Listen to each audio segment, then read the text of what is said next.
The Finance Subcommittee of the City Council is comprised of 5 council members and considers any or all questions appropriate for the purpose of considering the budget, including the creation of new positions to the payroll, changes to the employee classification plan, or any matters pertaining to increasing the City of Framingham employee headcount. The following City Council Finance Subcommittee meeting coverage is brought to you by the Government Channel, a service of the City of Framingham.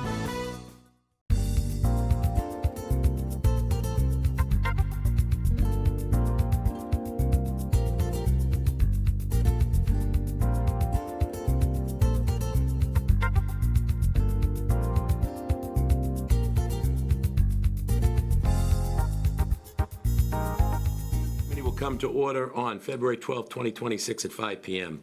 Attending this evening of the council, as you see up here this evening, and Councilor Cannon will be remote. He is joining us remotely, still not feeling 100%. First order of business is public participation. Anybody that's here that would like to publicly participate on any item that's not on the agenda is welcome to publicly participate at this time. If not, we ask you to please wait for the agenda item. On remote, I'm just making sure we don't have Mr. Bloomfield here, in case he wants to talk. No? Okay, minutes. It's just the 1:15 minutes, correct, Marion? Yes. The minutes of 1:15/2026, can I get a motion to approve as presented? So moved. Thank you. Second. Motion by Councilor Malik, second by Councilor Stefanini. Any further discussion? Seeing none. Roll call vote. Councilor Malik? Yes. Stefanini? Ottaviani, yes. King? Councilor Cannon? Yeah. Thank you. Next order of business, action items and discussion items. A presentation by, and a discussion with Don Delasanta, Library Director, regarding the library's budget. Welcome. Why don't you guys, that table is for you folks, whoever wants to sit there. Welcome. Thank you. Thank you for being here. Would any of us want to be at 5 o'clock on a Thursday evening, right? I appreciate it's a little earlier than It's usual. probably better for, yeah, it's probably better for something. We just walked right over. Well, thank you again for having me here this evening to the subcommittee, and I want to say thank you to our board members who are in attendance, and some of our staff is here this evening, and I see some of our board members and staff online. I'm excited to be here. I see, oh, there we go, my presentation is up. So good evening again, I'm Don Delasanta, I'm the library director, and this presentation that I'm going to give to you tonight is a system-wide summary of our main library, McAuliffe Branch, and our bookmobile. I'm going to start with the reality on the ground, our actual use and engagement over the past year, our visits, our circulation, our programs, and our public technology use, because these numbers, oh, I'm not ready for that one yet, Marion, sorry, it's okay. The sneak peek of the next slide. Because those numbers really reflect the scale of service that we offer to the community.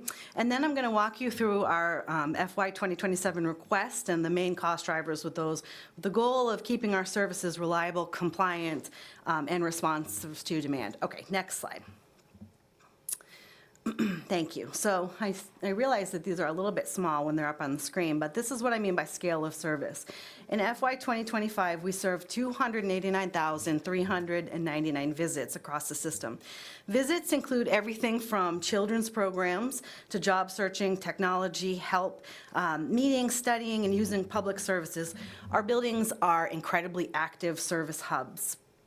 We delivered 605,146 circulations. That is a constant flow of materials, customer service, and logistics.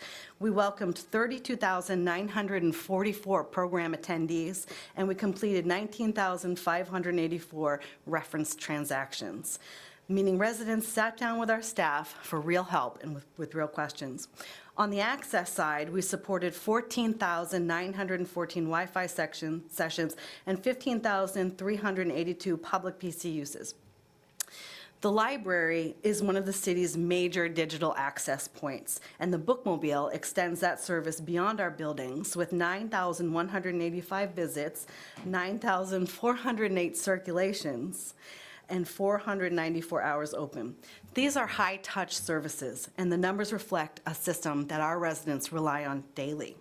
And these outcomes that you see are staffing dependent. Every single one of these numbers represents something that one of our outstanding librarians has accomplished. Next slide, please. This slide is about our reach. In FY 2025, we served about 25,000 unique visitors, and in the city of just over 73,000 residents, depending on which census you look at. That's roughly 1 in 3 members of our community that used our library services. What you're seeing up on the screen are images of our winning designs from our first ever library card contest. For this contest, we did in conjunction with our rebranding, we received around 100 submissions. We had a panel of artist judges that selected 3 finalists from each of our categories, and then hundreds of residents voted on these to select the winning card. This contest was part of our rebrand, so you notice on the slide, you see our new logo down there. And that logo is something that's rooted in Framingham's own story. We chose it after a staff member found the origin story of a tree outside the Edgell Grove Library that crashed down and sent a number of school children into that library for protection. It's kind of a funny story. I mean, if you have a librarian sense of humor. This is a small example of what we do, connecting community, identity, and history, and inviting the residents to help us shape what the library looks like. Next slide, please. This is one of the clearest trends that we're seeing. I'm sure you've heard of it. Our overall circulation system-wide grew 9.9%, but digital is accelerating far faster than that. Ebooks are up 12.2%, and downloadable audio 52.6%. That is a major shift in how people consume their library services. This is commuters, parents, students, residents with disabilities, and people who can't always get into our buildings or bookmobile rely heavily on these formats. It's also important to note that digital isn't free once you buy it, like a print material is. These platforms run on licensing models, usage-based costs, and ongoing support. Staff are also part of making these services usable by selecting, ordering, deciding between purchasing per circulation or purchasing per title, helping residents set up their devices, troubleshooting access, and guiding people to the right tools. Next slide, please. This is the heart of the library budget. Our budget is about 81% of our staffing budget is about 81% of our overall budget, because libraries are labor-forward services. People don't just come in and borrow items, of course. We deliver programs, outreach, access, instruction in a safe public space. Everything you see around this chaotic chart is a work that exists because staff plan it, promote it, and support it. The pie chart shows that reality. I said about 81% is personnel, 9% materials, and about 9% other operating expenses. And it's intentionally chaotic because every flyer, event, class, outreach stop, and community moment shown here requires staff time to plan, coordinate, market, set up, deliver, and then evaluate, plus the day-to-day work of keeping public spaces safe, welcoming, and functional. Staffing is what really turns our budget into a public value. Next slide, please. So this past year, we had the opportunity to be one of 2 libraries, well, outside of Boston Public Library in the Commonwealth, to have the services of a social work intern. And this is a good example of how we stretch our capacity responsibly. We are requesting a small stipend in the upcoming year to support the program.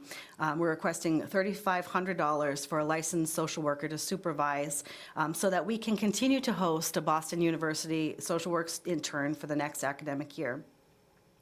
I mentioned we in Somerville are the first 2 libraries outside of Boston Public Library to be trusted with this service.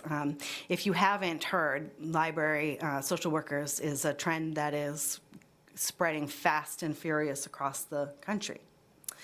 And we were incredibly proud and honored to be part of this pilot program in the Commonwealth.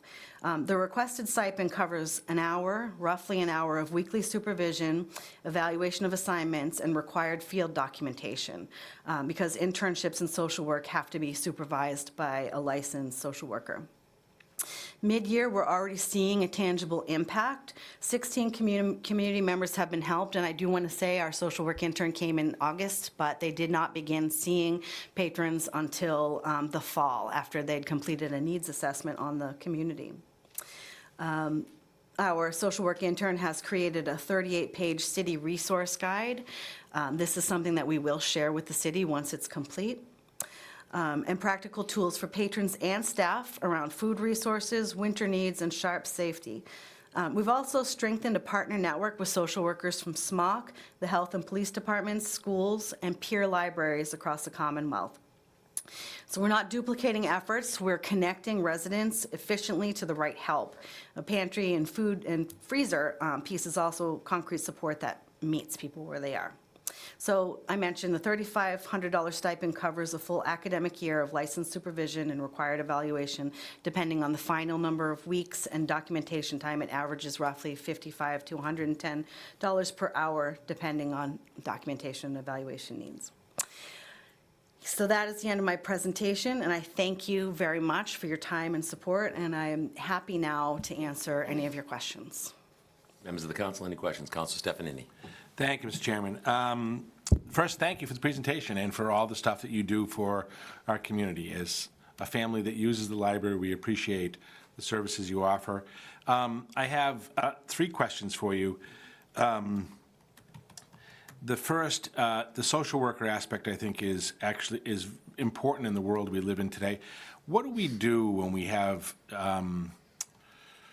really cold weather like we have in terms of warming? I notice some communities keep their libraries open or whatnot.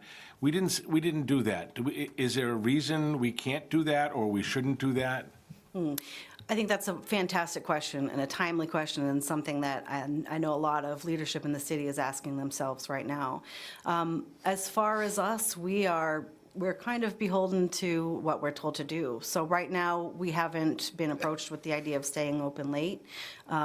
We also are a CBA library, so it would depend upon the parameters of our contract, who could staff the building. We are happy to think of creative solutions to keep the building. So if we were asked to keep the building open, I know that I would come in there and do it myself if I had to.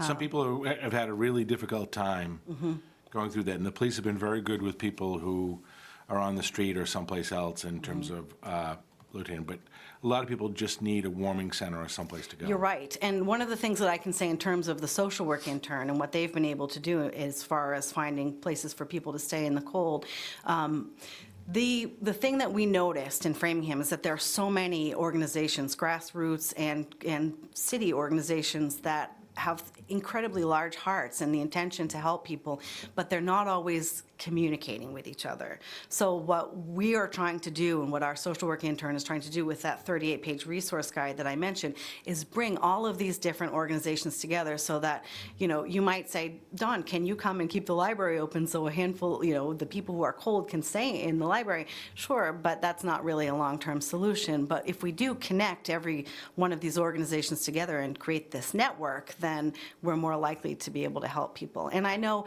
our intern has helped people, one family in particular, find a place to stay very quickly. Are you part of the police department's working group in downtown that meets a few times a year with all the social networks? Oh, I'm not Metro sure. West Care Connection. Yeah. No, but we do work with Metro West Care Connection in our own capacity. Their social worker is one of the interns in our cohort of social workers that we've... You may want to check with them, because that may be a resource for you to communicate more efficiently with those folks. 2 other questions. First, just because it stuck out, your electricity bills and energy has been pretty stable for last 3 years, and this year it's up dramatically. Yes, it is. Well, I can tell you we're not running the 3D printer all the time, but I think that is just a... The one behind you, I think, can answer that question. It may help you out a little bit. Good evening. We were coming off a 3-year contract. The folks that don't know who you are. Jim Paolini, Director of Capital Project Facility Management. We're coming off a 3-year contract where we bid the electricity 3 years ago, and our rate was 9 cents, and the new rate, I believe, is 13. And because we engaged in another 3-year contract, and then one of the unforeseen things, and as you deal with it with your residential bills, the delivery has gotten out of control. It is more than your supply, and unfortunately, it's just what the market rate is yielding right now. We have a very good competitive rate that we bid out for the 3 years, but we can't control the Eversource side on the delivery. Got it. It's just interesting because you see a very stable bill for 3 years. No, and it's a then you see huge, it's a huge spike. Yeah. Thank you. I appreciate that explanation. Last question is, the statistics on your mobile van are just ridiculous. What is the life expectancy of it? And, because I noticed it's a 2019. Yes, we've been asking ourselves that question as well. You know, we just, we really run our vehicles until DPW tells us we can't anymore. Our pickup truck we had was a 2011, and we're just replacing it this year. So it's probably time to start thinking about what we're going to do when this vehicle reaches the end of its life. But as for right now, it's still going strong with just minimal problems, maintenance really. No, I asked that only because I know it took multiple years to It get to did. the point of starting, but you didn't have it then. Right. Now you have it and people Yes. rely on it and use it. If you lost it, there'd be a would lot be of screaming, devastating. and I don't think you could go through the same latency period. No, I agree. I think that's a wonderful question, and it's something that we've, been thinking about in administration, figuring out our obsolescence plan, I guess, if you will, for our bookmobile. Thank you. Thank you. Thank you, Council Stephanie. Anybody else? Councilor Cannon, you're next, sir. Thank you, Mr. Chairman. Good evening, Ms. Delasante. I'm sorry I couldn't be there in person. Love all the work that you're doing and absolutely delighted. Love the new logo, by the way, as I've shared with you. Thank you. But when I started seeing the new logo come around and I didn't know what it was going to cost, I started getting worried because sometimes municipalities and other entities, they go crazy with branding. And I heard the ballpark price tag and I was very, very impressed. And, you know, I'm a bit of a nudge when it comes to the dollars and cents here. So with that, I have no issue with your stipend request at all. By the way, last touch on the logo, I would love if the city, if the mayor's office, I don't know who's in the room, if we can adapt that logo, take the book piece out of it for the city, I think there's a real opportunity there because everything that we send out, you get something from this department that looks a certain way, you get something from this department that looks a certain way, and sometimes you don't know what's real and what's not. I think they've done an absolutely beautiful job, and I love the heritage story about the elm tree, and it represents so much of not just the library, but Framingham as a whole, and you would save a huge amount of money because another marketing firm would want to charge the city a fortune to, you know, tweak the branding. I'll leave that there. At some point, as you kind of figure out where the social work role kind of fits long term, I echo the comments that have been made about kind of figuring out where, you know, what the city's overall vision and communication strategy is there, where the library fits in there. It sounds like you're already doing that. I echo the comments about cooling centers and warming centers. Let's plan for that for the summer because that's going to come up again. Hopefully it doesn't come up, you know, before, I don't know, it was 40 degrees today. It felt balmy. But we need to do a better job there. And I recognize that you're sort of doing as you're told. But if the team can give some thought to that at the senior administration level, I think there's a need that would be fulfilled.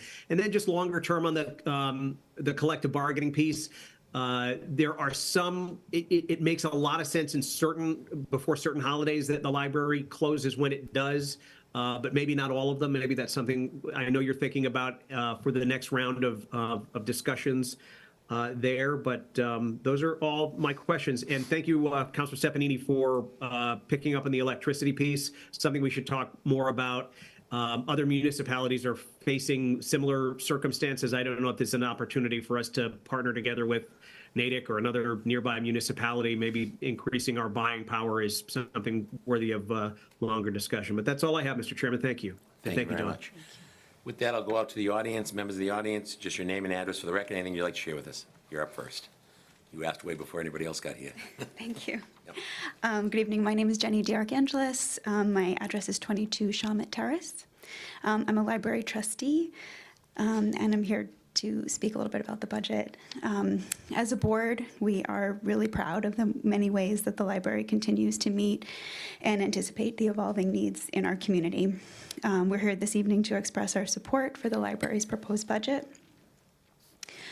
The Framingham Public Library is a trusted hub of information, knowledge, and resources.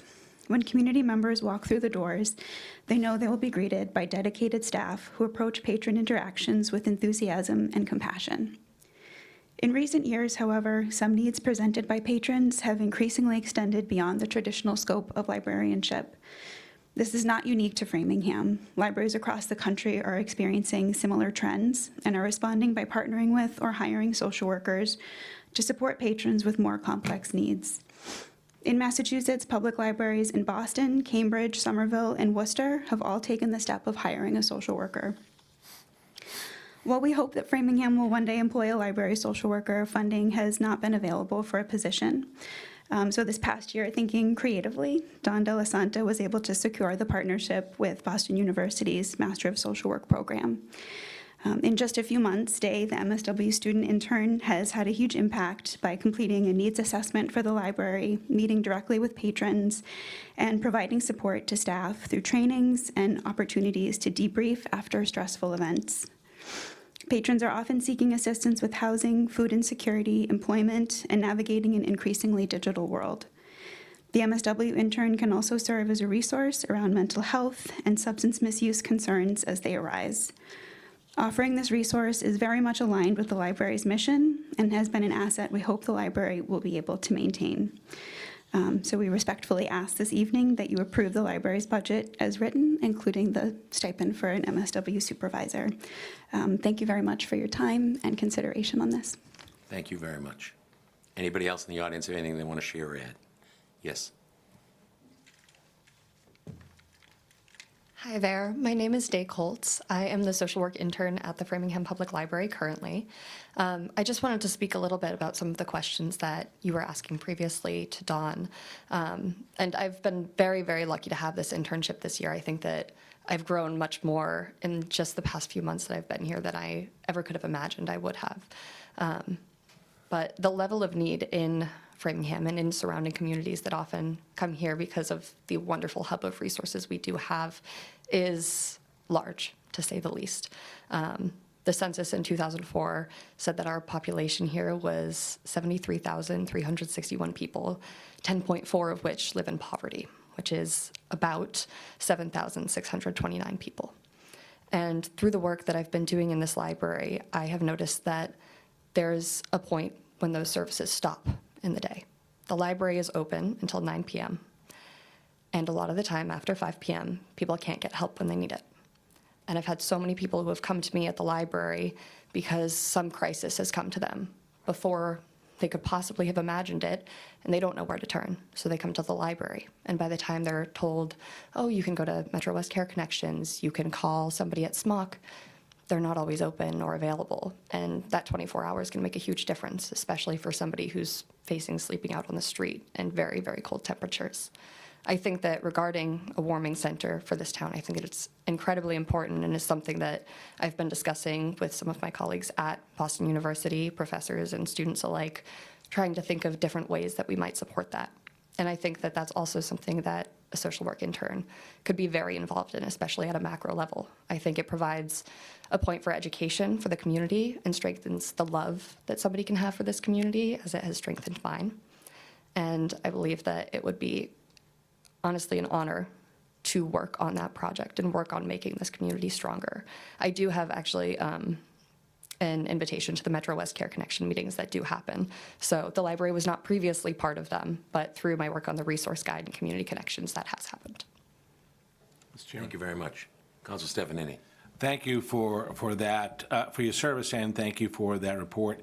It would be helpful if you have any specific holes in the system to sort of channel those along, like, for example, getting a permanent seat on the meeting discussion so that you're not guessing at who to connect to, and hours of operation or other things that there are holes in, so other people can follow up and figure out how to do that, because it's not only a challenge for the individuals and for the library, it is for people throughout the downtown area. They can tell you when Advocates is done with a certain program, or when Kennedy is finished with whatever it's doing, or whatever. So it's helpful, and that's an ongoing conversation that's been happening with those folks. So thank you, and thank you. Of course. Our next speaker is Donna Kilcoyne-Arthur. I've unmuted you, Donna. Out in Zoom land, you got 3 minutes. Hi, can you hear? Yep. Can you hear me, Phil? Yeah, we can. So, Donna Kilcoyne-North for Appledore Road. I have to say that I was thrilled to hear about the library social worker. In my lifetime, I've supervised mass students in nursing, and the one thing that they didn't point out is that not only do you get somebody with great energy and kind of love, new beginning love of social work, but you also get their cohort, their classmates, you get their professors, you get whoever is supervising them to kind of bat around what's going on in Framingham and during their class sessions, and also to kind of up the game. And that is so important for the stipend. And if we can keep that going, I would highly recommend it. I do have to say, I was at the library the other day, and one of the Your connection isn't that good. You're going in and out, and you sound mumbled.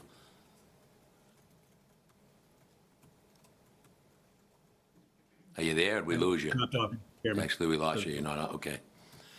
Anybody else in the room have anything else they'd like to share or add?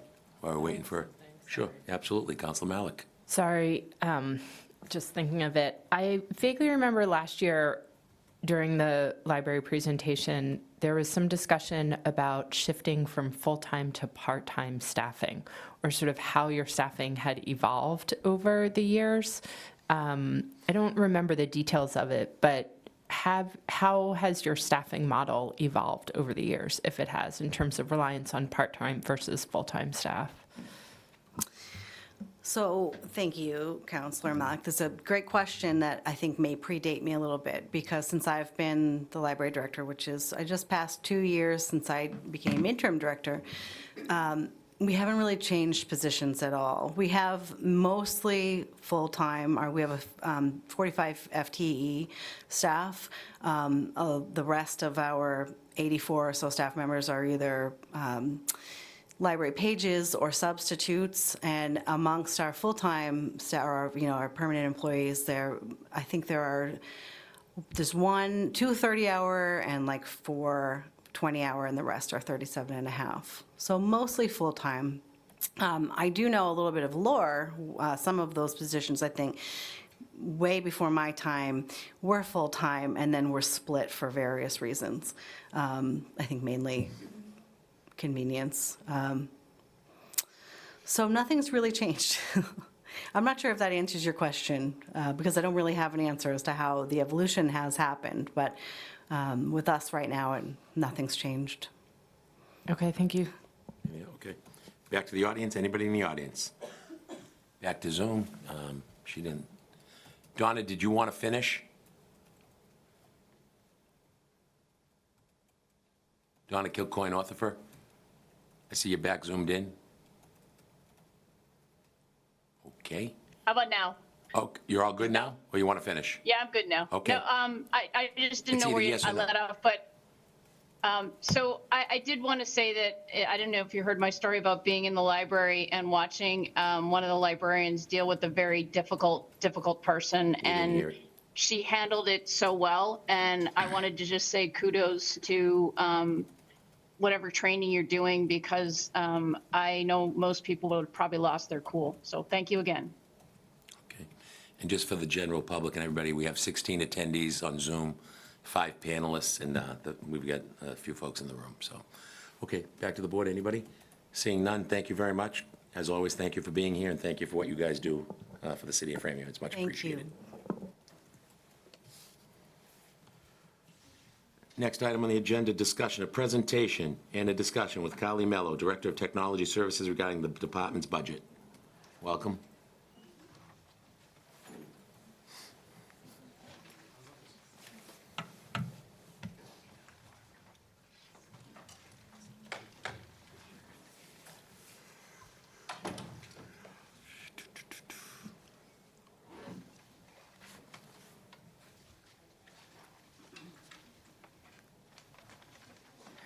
And the room emptied out.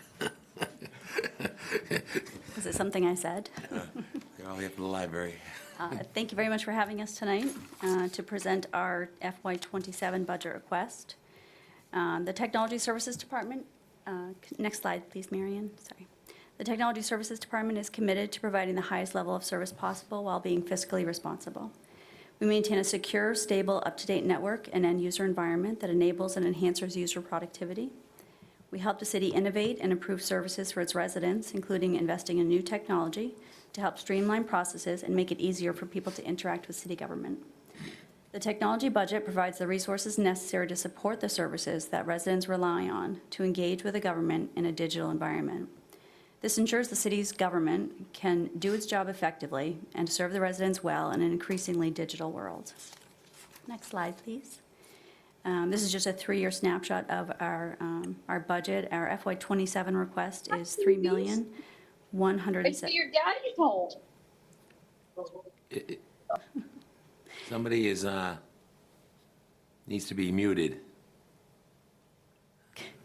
$3,173,721. Your daddy's home. Sorry about that. It's okay. Janet babysits 4 or 5 days a week. God bless her. Because it's not babysit when it's your grandchild, but. Sorry. That wasn't Janet for her. In defense of Janet, it was a member of the public that hadn't dropped off yet, Mr. Chairman. Okay, I apologize. I thought when they said your daddy's home, I thought it was pickup time. Sorry. So maintenance is 64% of our total operating budget. Most technology software and hardware maintenance is centralized in the Technology Services Department budget. Marion, next slide, please, sorry. Our budget supports over 700 city users and 125 school users that use the Munis financial system. We also have the Laserfish document management, citywide permitting, a citywide voice over IP phone system, user productivity tools including things like Zoom, Adobe, Office, WebEx. We provide support for 3 public safety operations, which are 24/7 by 365, police, fire, and DPW. We support 700 computers and laptops and general technology equipment like monitors, printers, network multifunction machines. We have over 100 servers supporting network security, network access, and end-user resources. We have over 90 network locations, including DPW, police and fire stations, libraries, parks and recreation, and council on aging. We have over 200 wireless access points throughout all city buildings and public access for free Wi-Fi in all city buildings, as well as the dog park, skate park, Cushing Grounds, and soon-to-be Mary Dennison and the city beaches. In our budget, we have a savings of approximately $13,000 for cybersecurity protection and improvement, offset by grants, which we applied for and received, again, the Cybersecurity Awareness Training Grant. We continue our partnerships with state and federal organizations like EOTS, OGR, DHS, and MassTech to expand and enhance cybersecurity initiatives. Work continues on grants that we received for Office 365, which was partially funded through the capital budget as well as a grant, and municipal fiber, which include 2 projects with the school. Next slide, please, Marianne. So our FY27 budget request is $3,173,721. This, in FY26, we represented 1.5% of the entire city operating budget. Our salaries is an increase of $65,724 and 9 full-time employees.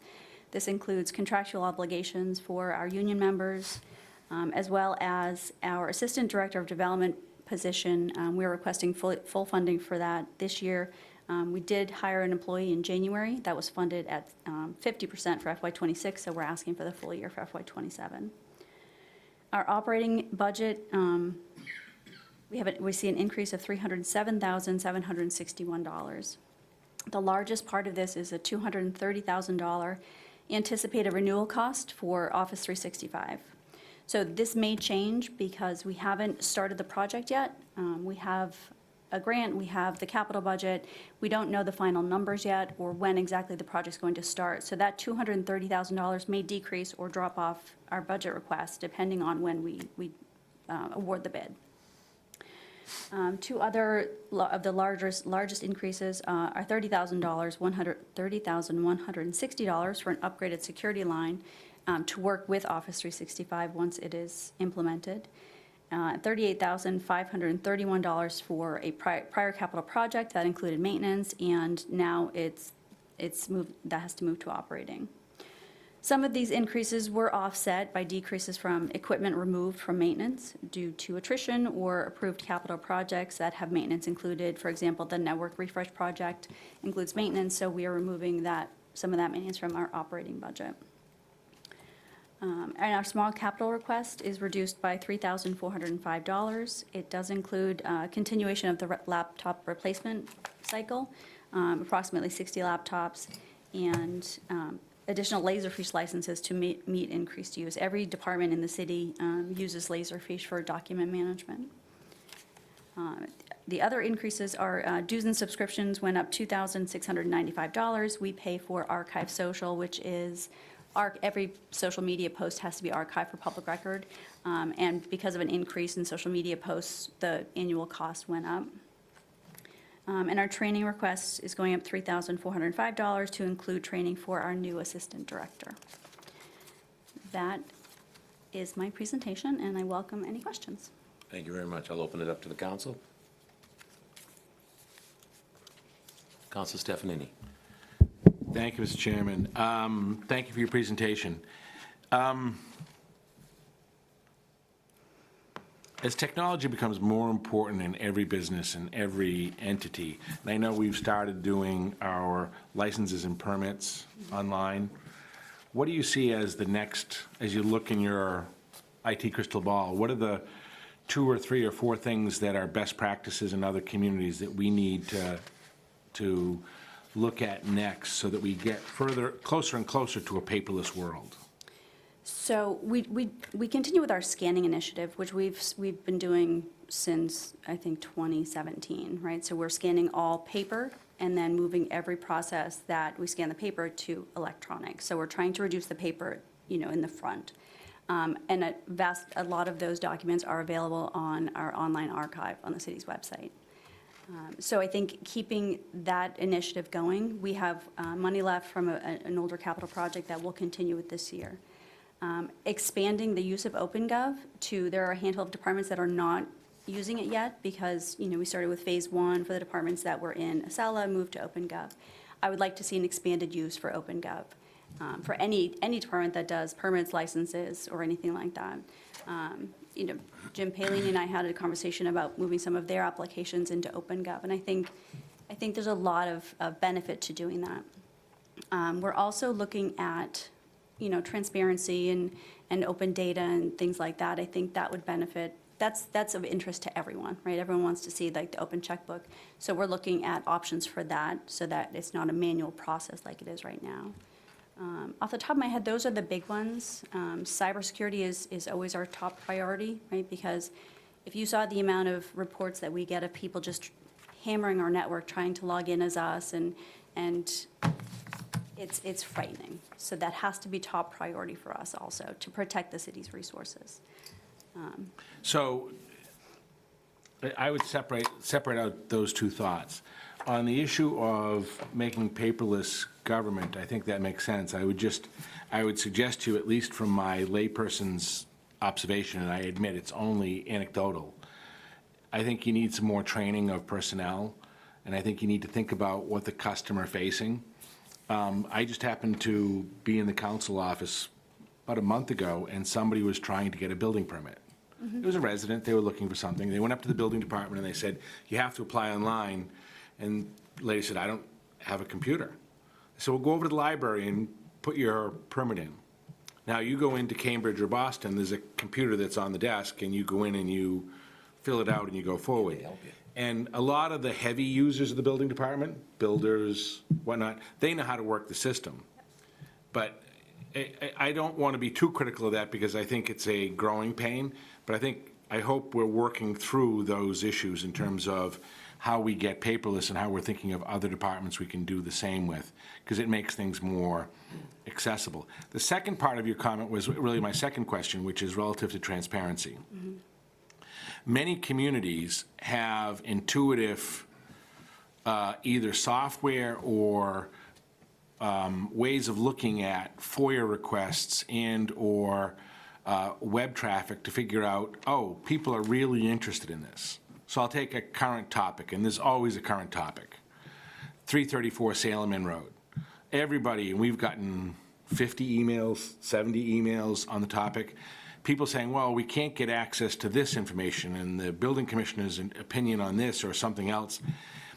If you go to a lot of communities, cities and towns, there's a topic of discussion. Those items don't have to be FOIA'd. They just become online and accessible to the world.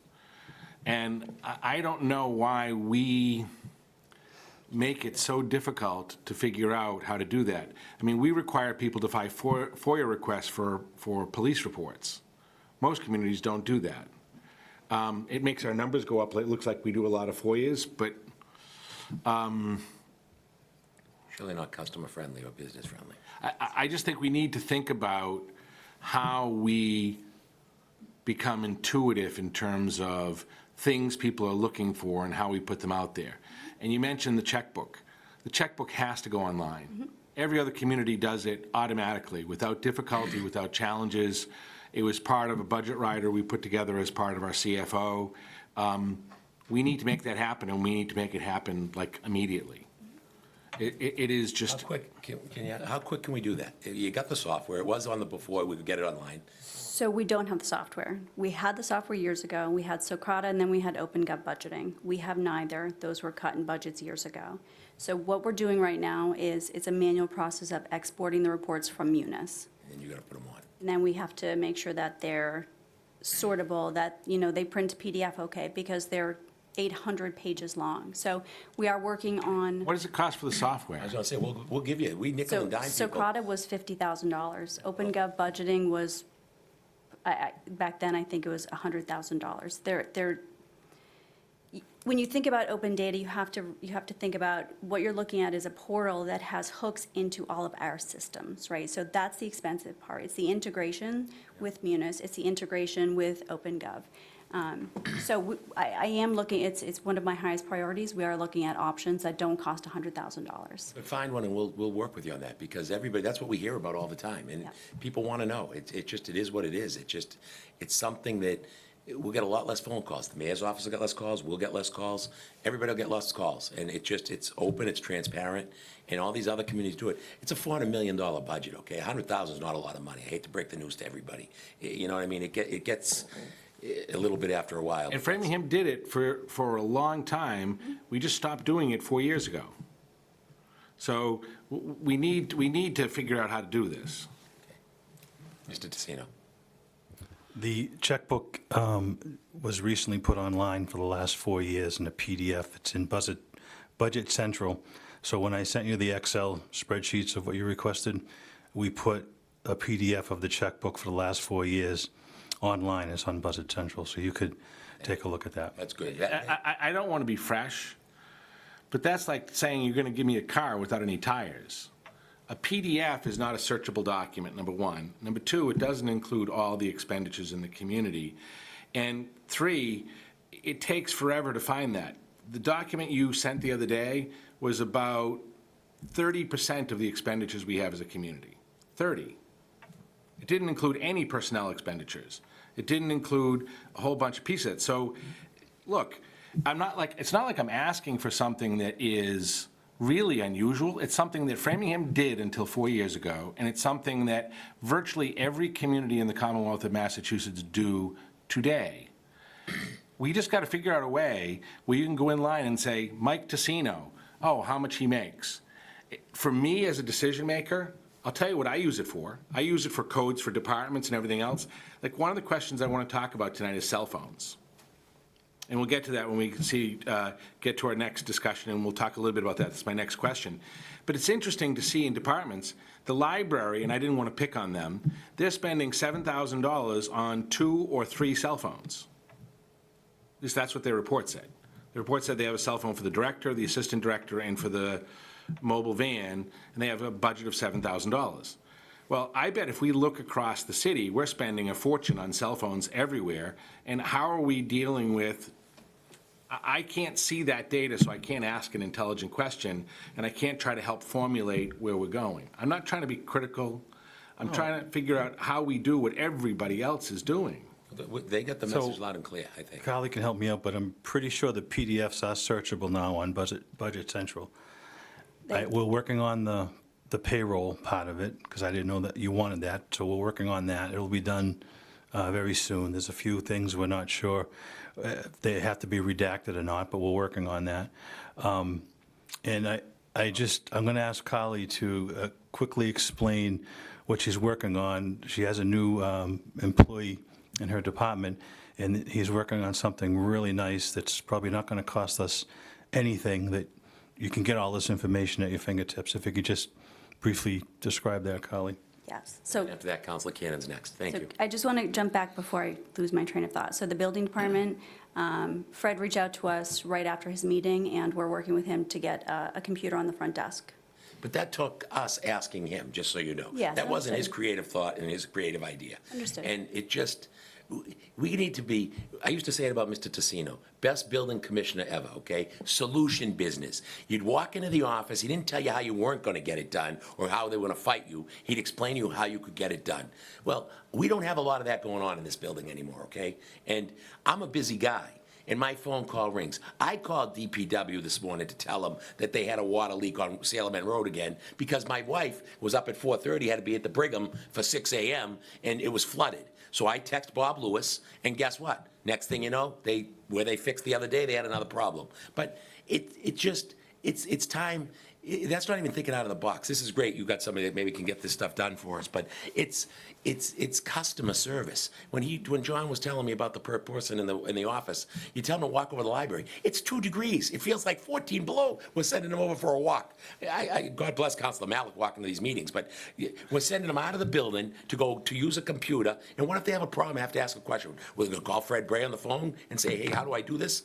Or get one of the 2 people. It's one of the 1 departments that doesn't have enough people, and they're working like crazy up there, and they're a revenue-producing department for us. So I appreciate you doing that, but it shouldn't be us having to give all the ideas. Understood. Just finish. Go ahead. So just what Mike had referred to is our new assistant director is a developer, and he has insane technical skills, and he has created a prototype of an open data portal, free, using tools that we have. So it's very exciting. It's very new. That's what we want to hear. That's thinking out of the box. That's huge. That's the stuff we need to hear about, and that's the good things that are getting done that nobody talks about. And again, I think we've made this point. The document we're talking about, that's a spreadsheet, that's all expenditures minus veteran services, which is the only thing that should be redacted. I've been reading that file in an Excel spreadsheet for probably 30 years. And it usually, when I request it, it's usually a day or less that someone pushes a button and you get it. And it just seems like we're going through lots of hoops to figure out what's going on. And it leaves more questions than answers, is all I would say. My last question is I notice in your budget, there's a line item, and in all of these conversations, I've lost track of it, for cell phones. Mm-hmm. And it's like $43,000. Do we know how many cell phones we have in Framingham, and do we purchase them collectively? Does every department do their own thing? How do we deal with technology? Let me stop first, because I don't want to ask you a question that isn't yours. Okay. Are cell phones part of our technology department? Every department manages their own cell phones. So that $43,000, that's not cell phones. Our department has 5. Oh, that's the hard lines. It's the hard lines, it's the IP phone lines. We do have a department, we have 1 cell phone for our on-call, and we have some Wi-Fi hotspots for when anyone's outside of the building, they need internet access. So that's all phone lines, that's not just cell phones. Okay, thank you. Councilor Cannon, sorry for the delay. No, not at all. This is a helpful discussion. Thank you, Mr. Chairman. Carly, it's good to see you. I'm sorry I couldn't be there in person. Okay. Echoing everything that's been said, I didn't realize the PDF document had been uploaded to the website. I'm hearing about that for the first time, and I would have responded similarly. A PDF of financial transactions isn't helpful. Yes, you can search manually the text in a PDF, But frankly, the acting CFO should know that unless it's a spreadsheet, an Excel document perhaps, you can't sort the data the way you're looking to. And it's frustrating to hear that, well, I didn't know you wanted this data in there, because payroll data specifically been talked about, but even broadly, it's been discussed, all of the expenditures in the city. And you can, there are different opinions on the redaction of veterans benefits. I'm fine with that as well. But to say, I didn't want that. We've been talking about this for years, and it's frustrating. We've been having this dialogue for long enough. I go back in my notes and I see the things that we talked about in, 2020, and we're still talking about them now. I don't know, I worry that we don't have the right perspective on our technology. I think we find something that is satisfactory internally and we run with it. Laserfish, there's a comfort level there, I guess, internally, but it's not user-friendly to someone that is not in the business of using it. It's remarkably cumbersome. I would say the same thing about OpenGov, and possibly we're in that situation because we didn't look at anybody else meaningfully. I don't think we did any. I think that was one of the new software suites that we bought, but we didn't have a meaningful demo with other companies. Our process just seems to be flawed. And I got to tell you, it's still so frustrating to me when, I've been battling the sniffles this week. So I've been doing a bunch of these meetings remotely. And years ago, the ZBA had trouble. They didn't know or couldn't or whatever. They were unable to promote. A member of the city council would join in, and they didn't have the ability to promote that person as a panelist so they can participate in the discussion.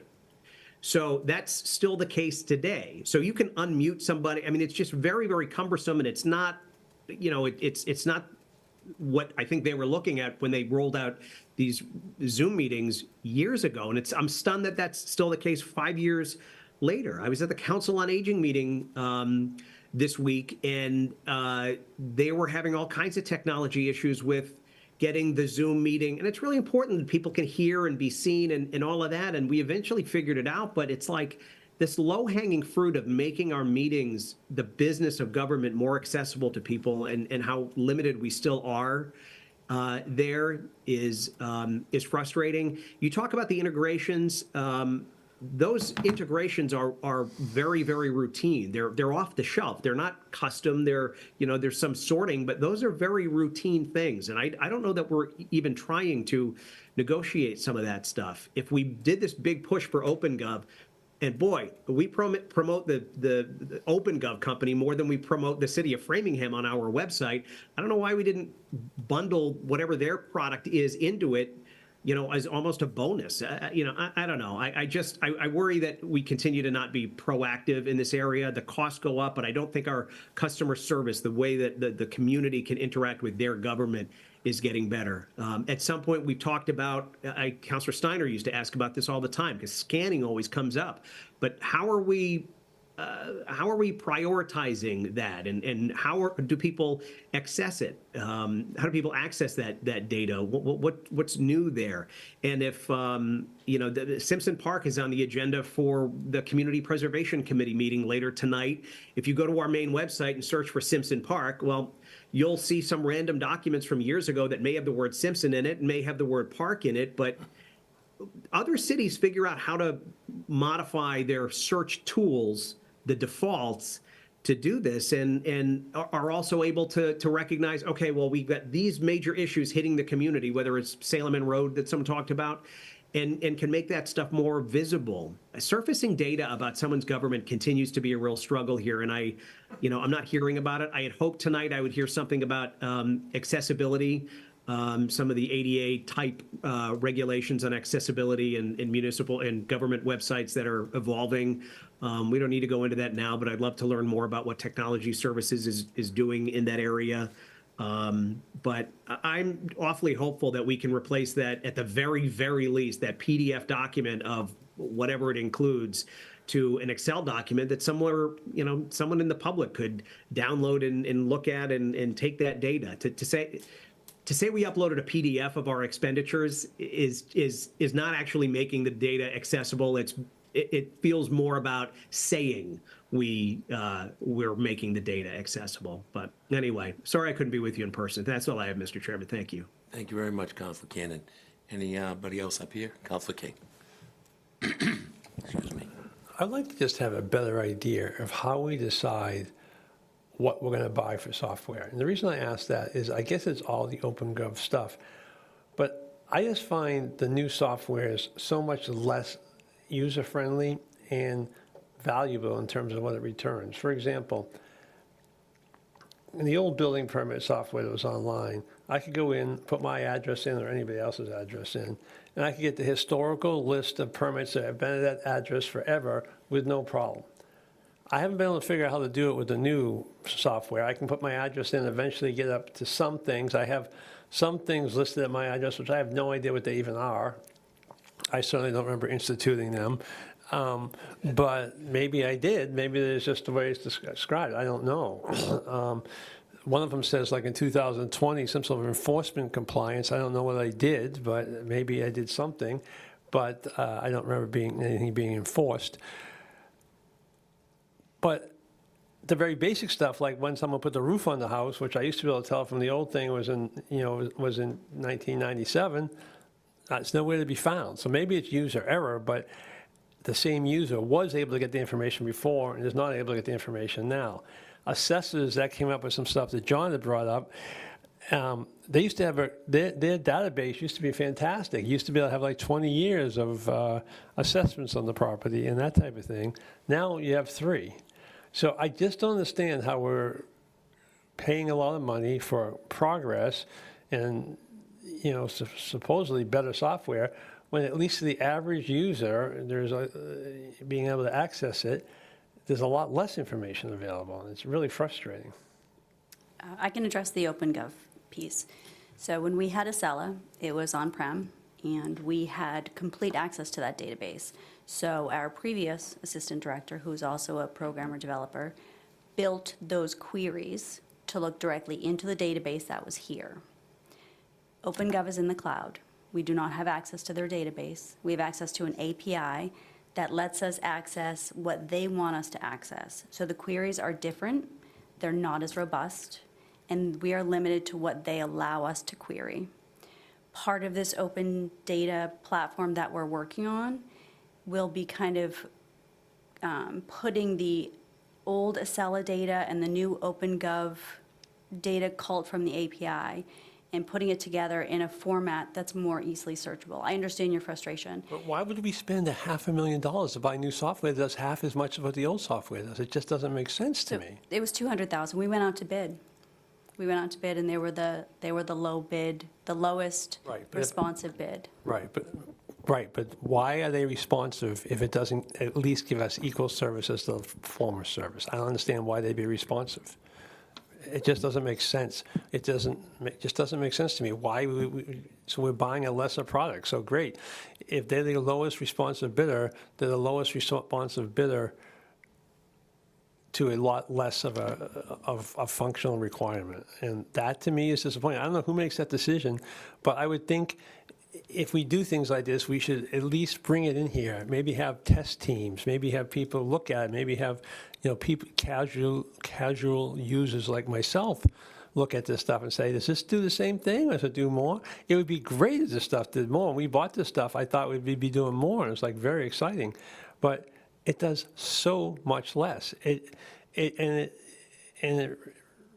diminishes the quality of customer service again. I mean, we have all this data and no one can get to it. I mean, I had to come down here and ask to go through a paper file to find out when the roof was put on my house before I owned it. I understand your frustration. It makes 0 sense. And what it does, and I'm not being critical, because I understand your job has demands from a lot of very different users who do very different things. I fully understand that. But I have expressed this in past years. I still continue to express it. Whether it's those users as a group, whether it's the way your department approaches things, I'm not sure because I'm not here every day. But I just don't see us grasping technology in a way that other places do that make it customer service friendly or even customer service compliant, I dare say, with what one would expect in 2026. I mean, so many places you can go and get so much information, and it expands every time you go there, not just government organizations, other organizations too. But we come here and we shrink by a large amount the amount of information we have available, and it just doesn't make sense to me. Thank you, Councilor King. Councilor Cannon, you're up, sir. I'm fine, Mr. Chairman. Sorry, I meant to lower the hand. Okay. Anybody else? How hard would it be for us to have access and not have to sign in every time? We have to, like in this room, sometimes we can sign in nice and easy, sometimes we don't sign in, it's nice and For easy. the internet access? Yes. So we shared an email with Councilor Stefanini and Councilor King. Jamie created an internet, a Wi-Fi network in here just for City Council. So they have the login. Did you send that to all of us, or we just I find it? sent it, Jamie responded yesterday, and I had asked Councilor King if he wanted to share with the full council or if he wanted me to. I'm happy to share that email. Be nice. I use my phone every meeting we have, and. For hotspot. And Councilor Cannon at the last meeting asked the question, and so I decided, I'm one of those people. I decided I'll write an email and find out if there's something we can do. And I appreciate you taking care Always of was it. the teacher's favorite. See, there's always one in the room. Somebody's gotta write I've that. not seen the email, I guess, so Okay. It was earlier today. I will address it, but All right, so you'll send it to all of us? I'll do whatever I'm supposed to do. I'm happy to share the information to the council. It's just the username and password. You should just have to do it. No, that's good. Seen it, but I won't- There's 11 of us, so it'll be helpful. We've asked that in the past, and I appreciate it being, sorry, we've asked for that in the past, so I appreciate it being done. I know there's some reasons it couldn't be done in the past, so that's great. And yes, I'm happy for you to share it. Councilor Cannon, your hand's back up. Is it up, or is it, or you didn't take it down? Because now I'm confused. It is back up. I'm hopeful that we also keep an eye. I appreciate that was done too, but sometimes, as city councilors, we get pretty good service with city services. I'm hopeful that we can address also the issues that were the source of that request, which were, it's just difficult. If you're attending a meeting as a member of the public, it can be really difficult to access on your phone or your whatever device you have with you through the guest Wi-Fi, all of that data. So hopefully that you're working on that as well. And I do echo everything Councilor King said about functionality. I didn't realize when we had some discussions about OpenGov and other technology platforms that we were going to lose so much of the functionality. And I think members of the committee at the time had asked that question, and Mr. Tassino seemed pretty confident that it would only increase functionality and ease of use. And time again, that doesn't seem to be the case. Are there what's on the horizon in terms of, so two questions. What's on the horizon for our next series of transitions so we can be aware of that? And then are you able to pull a report somewhat easily that shows things like, I guess, just reflect on our discussion over the years of customer-facing, proactive publication of information. So whether that's, what are our most common types of public records requests? If we could get a report that shows that, and then let's just decide that we're going to publish that information or as much of it as possible on a proactive basis. So those two questions are what I have at this point, Mr. Chairman and Ms. Primo. I'm not sure what the first question was. So the website, the FOIA. What's on the horizon? So we just did the OpenGov transition, and what is there something on the horizon that's another transition that's out there? We don't currently have any large-scale software installations planned. So there's nothing on the horizon right now as far as any conversions. As far as FOIA or the website or the statistics or moving pages up, the PIO and the webmaster work under the mayor's office. So we can definitely work with them. But that would. Well, here's what I'd like from your department. I would like to see from a technology perspective. I get that we can work collaboratively with the mayor's office and with the public information officer on that and public records. We're going to have the public records officer at a future meeting and then coming months before the full council to have a thoughtful discussion of how we can how we're better serving the public and what assistance further we can provide to improve ourselves that way. And I look forward to that. But I would just like to see from a technology perspective, what are our most common searches that we're seeing for various types of information. Does that make sense? Not necessarily. Do you mean on the website? Like, we don't have a central search repository for things that are on our network, so I guess I don't quite understand the question. Even if it's just a public records type search, what are our residents searching for most commonly? We make them jump through the hoops of filing a formal public records request, but we should, through our technology, have a sense of what is most common that people are looking for, I would think. If it's done through FOIA Direct, that's a separate system. If it's done through the website, they have Google statistics that we could run to see, what people are searching for on the website. So there are some tools that we could use to find out what people are searching for in FOIA Direct or on the website. I would be open to whatever you feel as the division head would be most helpful to the council, so we can figure out how to work collaboratively to more proactively publish the data that the residents of the community are seeming to be seeking. Okay. Thank you so much. Thank you. Thank you, Mr. Council Stefanini, you were next. I was just going to offer a thought. I appreciate that you connect with everybody, and you're no matter how up to date you are, you're not up to date enough because your world is changing constantly, and I appreciate that. I think what you hear is, what do we do to increase the two things you talked about? Transparency, and access to information, and how we deal with that. And if you need something, we should see it in your budget. We should see what's going on, but we need to get our expenditures online. So you can go through and type in Tassino, and it pops up and it says every check he's gotten paid and what it is and what's going on, and you can look at gas and cell phones and vendors and whatever else you want to do. And I think we need to figure out how we provide historical data to people. I mean, in today's world, everybody is moving with more access, and if you need something from us, you should ask for it. Because I don't want to be a critic without offering a solution. If you need something, I'm prepared to be helpful, as I know my colleagues are. If it's resources, or if it's access to working groups or something else,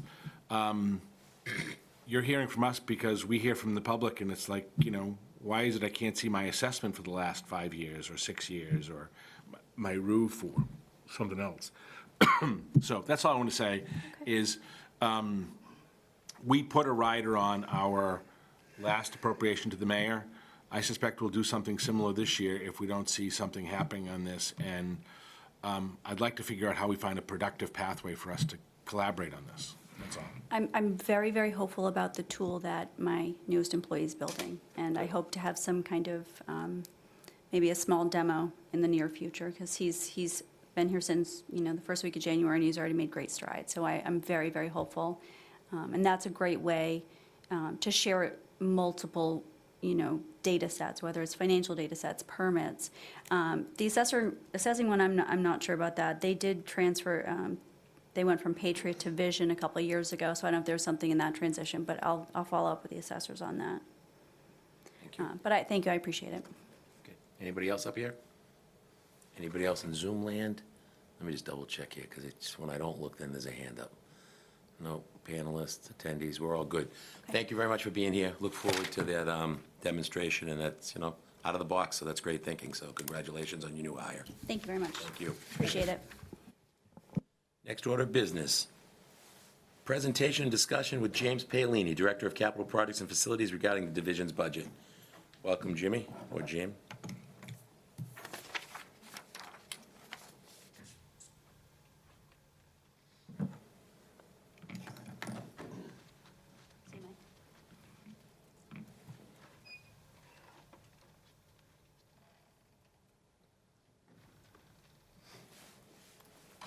Good evening. Next slide, please, Marion. The mission of Capital Project and Facility Management Department is to operate, maintain, enhance, and preserve municipal facilities, strengthen and stability and resiliency of municipal operations, and to provide superior service for employees and members of the public in an efficient and innovative manner while maintaining fiscal responsibility. The Capital Projects and Facility Management Team goal is to ensure that the maximum rate of investment through planning, design, construction, operation, maintenance of programs, and innovated, the direct objective of Capital Project and Facility Management Department is to provide administrative direction to ensure activities and initiatives are consistent with the city's strategic operation and fiscal objectives. Next slide, please. So here's a screenshot of the multiple functions the organization does, my department, and it encompasses the daily responsibilities, routine maintenance, services our department provides on a day-to-day basis. The chart is broken out in 4 categories. You have finance and administration in conjunction with event planning and permitting, buildings and grounds, maintenance, and capital projects. These categories are essential in our teams, which just display in the organizational chart. They help our department communicate, manage, and perform our daily responsibilities in an efficient and cohesive unit. Next slide, please, Marion. This is our organizational chart as it stands right now. I have 13 employees. As you can see, they're color-coded and broken out into teams. We have dedicated personnel who work at the police station and libraries due to the high use and security level of hours of operation. Next slide, please. Here is our building infrastructure portfolio, which includes the list of our facilities, the square footage, the years that were constructed. They consist of 26 buildings/houses, 3 parking facilities, and our department oversees. The total square footage of buildings is 700,064,613, and the total square footage of commuter lots in the city commons are 310,850, for a total of 1,075,463. Next slide, please. I put together this slide to show the municipal initiatives and resources and planning efforts that has occurred since we have the sustainability officer. It varies from the green communities, the Eversource rebates, the EV charging station deployment, the demand response program enrolled, the value of technical assistance provided with organizations such as MAPC on municipal projects, the Mass Save Community First Partnership, energy efficiency outreach funding. Next slide, please. You had requested a portfolio of our vehicles.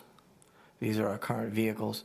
I want to make a footnote that the 2017 Ford Escape is going to be repurposed to another department that needs it. Next slide, Which please. department's that, just out of curiosity? Well, I was working with Mike to see who needs it. Okay, so you haven't given it up yet? Okay. No. Thanks. Sorry for the interruption. That's okay. We did forward a vehicle policy. Here's a slide of our daily services and permitted events. As of February 3rd, FY26, we have 423 help desk tickets. That's how we manage the system through all the facilities. If something's wrong, or something is needed, you put a help desk ticket in. For communication, we disseminate it to who we're going to send it to, whether the electrician goes, the plumber, or whatever, it's my other staff. And as of February 3rd, we have 93 permitted events for all the facilities. Next slide, please. Here's a revenue slide to date.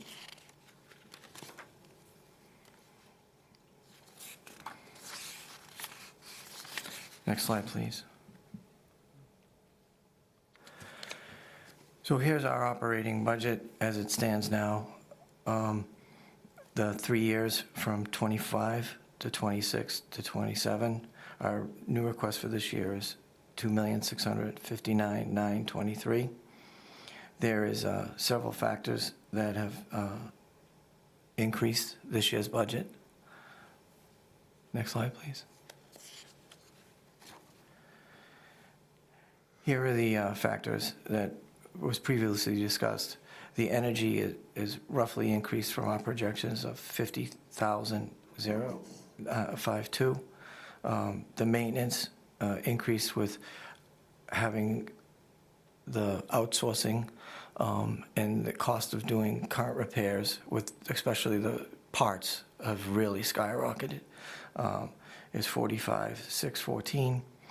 We have an accelerated escrow program, and the payments have gone up 8,005, and the increase in the I can't even read this, it's so small. I apologize. It's 35,700 in materials due to the ongoing global conditions. Next slide, please. Thank you.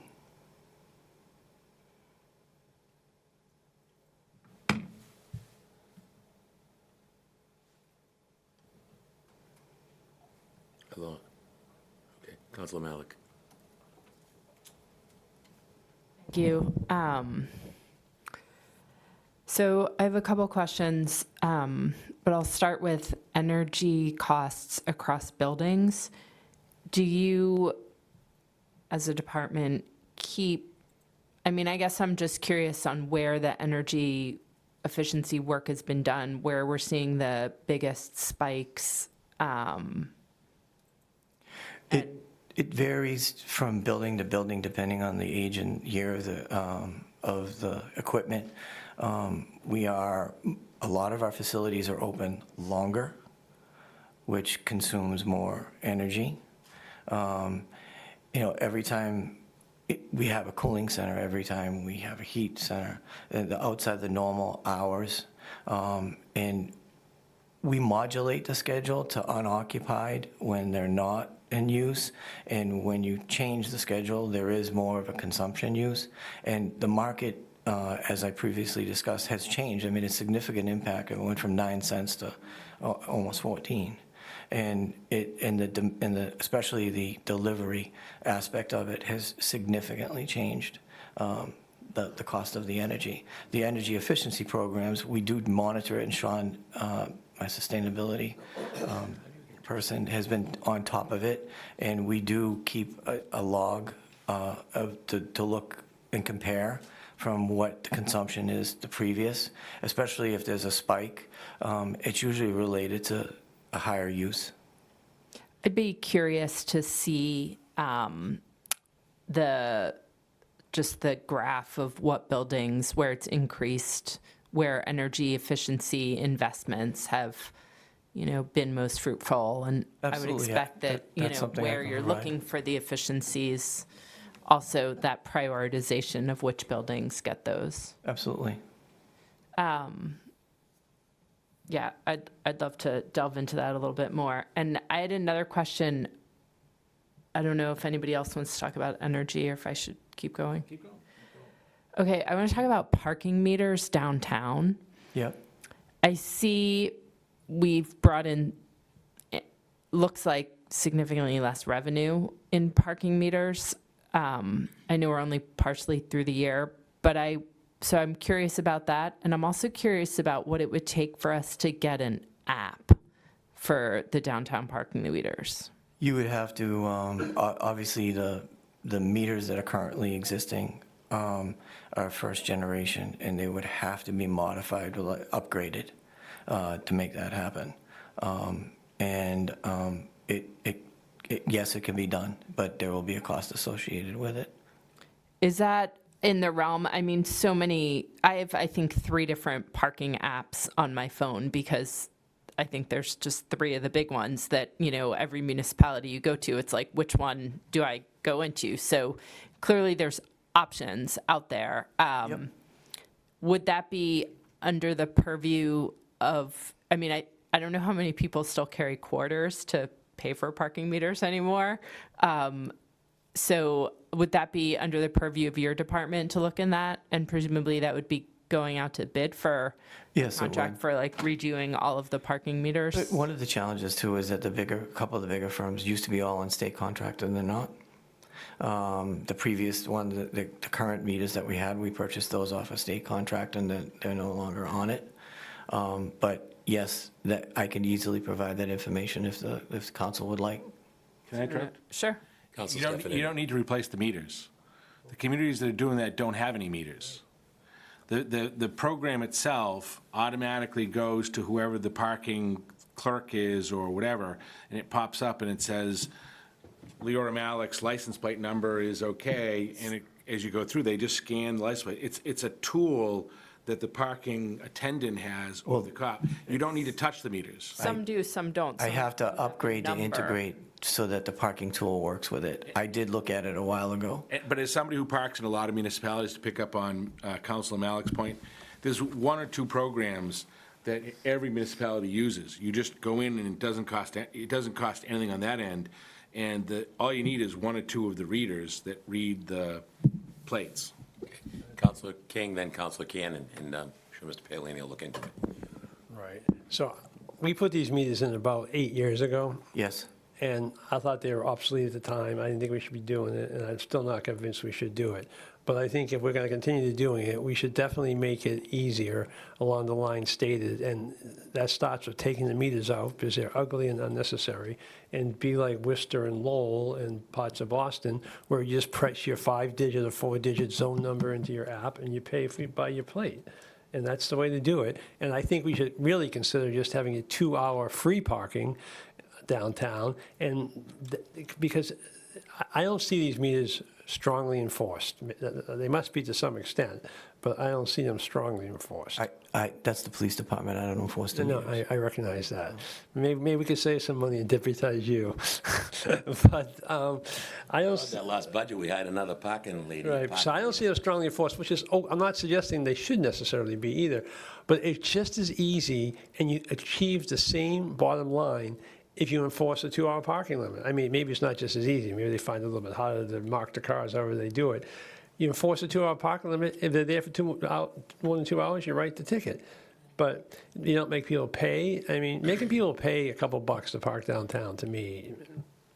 I concur. We want to be business friendly. We want a vibrant, robust downtown in a central business district. I've always said it should be 2-hour free parking. We do it at Christmas for a week, or the holiday season. I stand corrected, God forbid. But Mr. Paolini, then Mr. Cannon, Councilor Cannon, and Councilor Malik. So for full disclosure, the meters were installed 8 years ago, but they're 10 years old. They were purchased with the previous town manager, and he wanted to wait to have them installed by the new government. So that's why they don't work with them. They're old. Sure, I need 2 of those for Councilor. Only 2, you get 3. Okay, Councilor Cannon, then Councilor Malik, please. Thank you, Mr. Chairman. Yeah, no, just Councilor Stefanini was right about you don't have to replace the meters to integrate that exactly as he had described.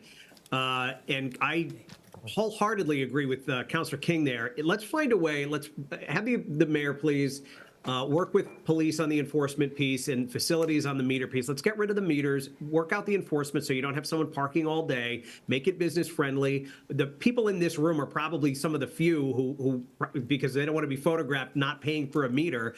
If the lot is full in the back, I religiously pay whatever it is, and it's really cumbersome to do so because it's a decade-old meter. But rather than replace them, let's find a way to do the enforcement, make it friendly, make it easy, make it accessible. It's whatever we need to do to make that happen, I eagerly support. That's all I have, Mr. Chairman. And thank you, Mr. Palin.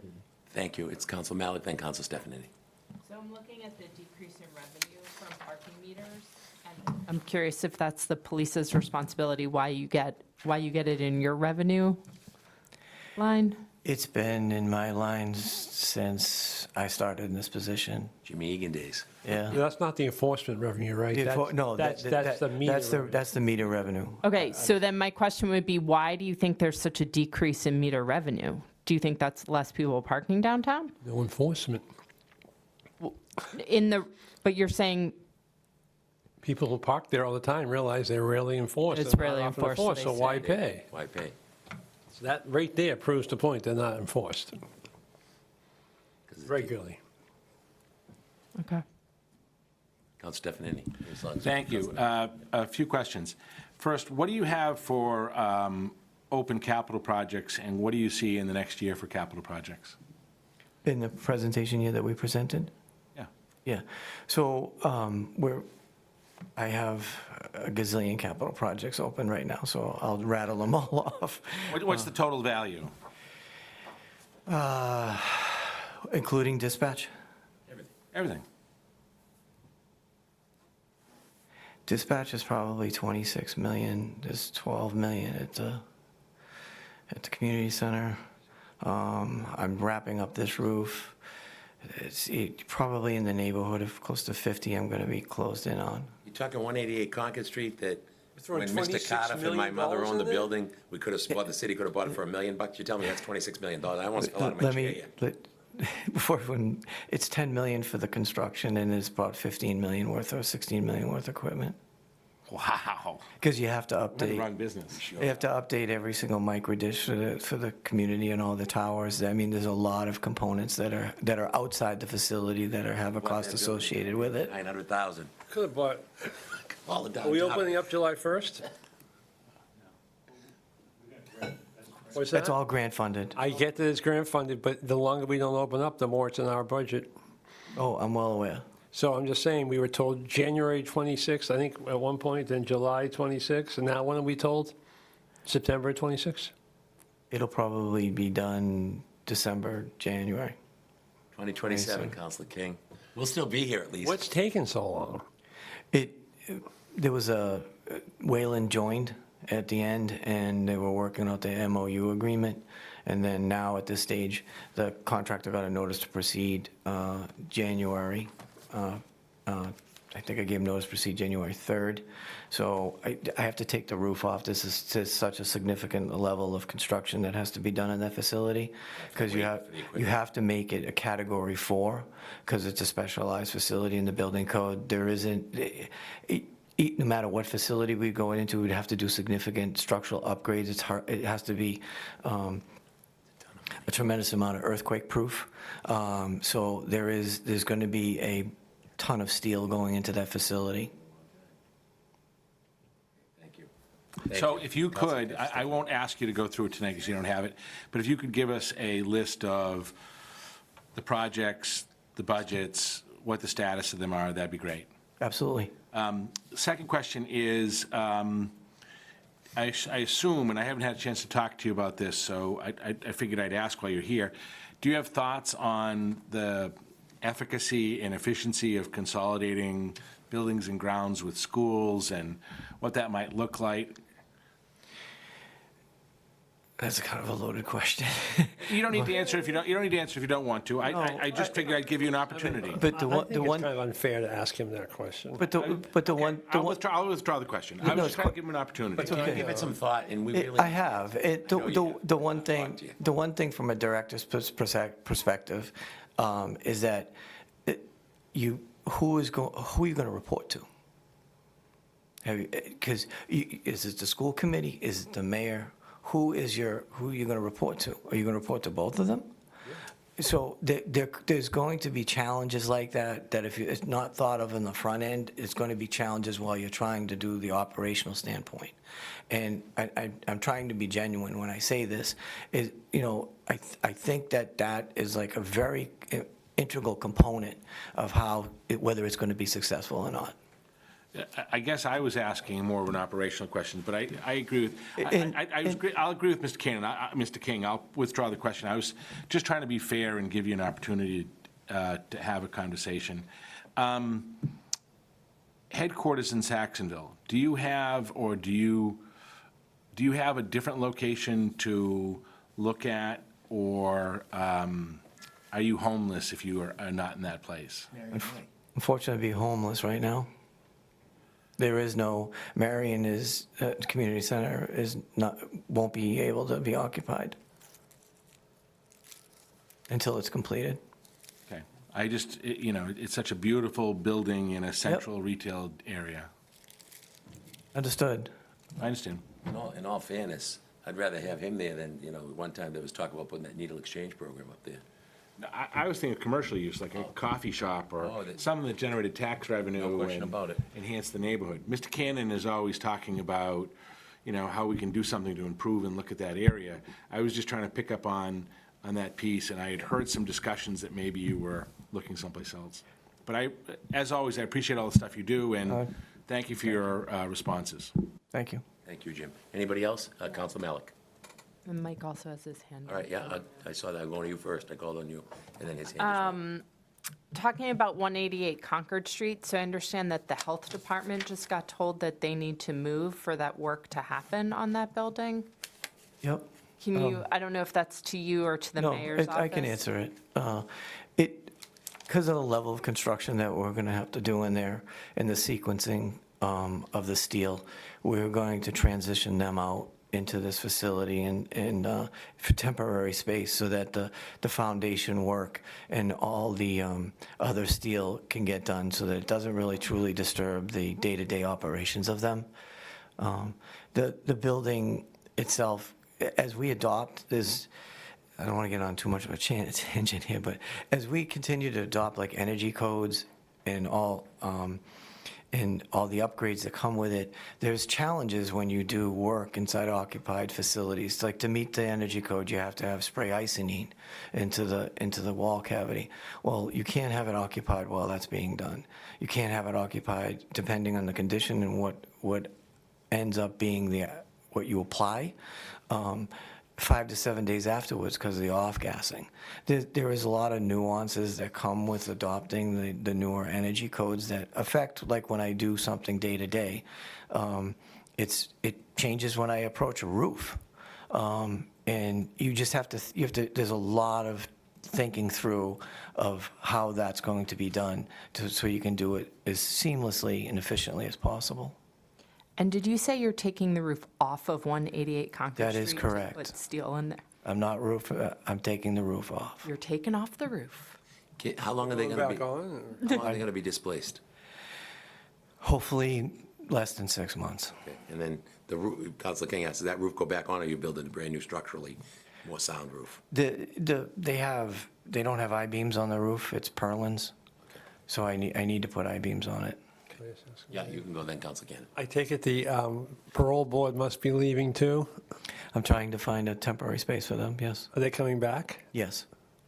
How long is their lease? We have them for another 7 years. Wouldn't this be a good time to get rid of them?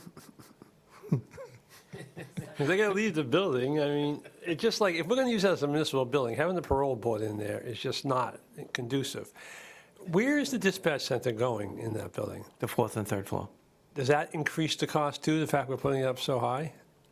In other words, we put it in the first floor, would it be a different cost? It wouldn't, because you wouldn't be able to fit it because of the footprint of the elevator room, the bathrooms and everything that are down there. And then we'd have to take the steel from the roof all the way down to the first floor. The steel upgrade for the Category 4, no matter what floor they were on, they had to be done. Right.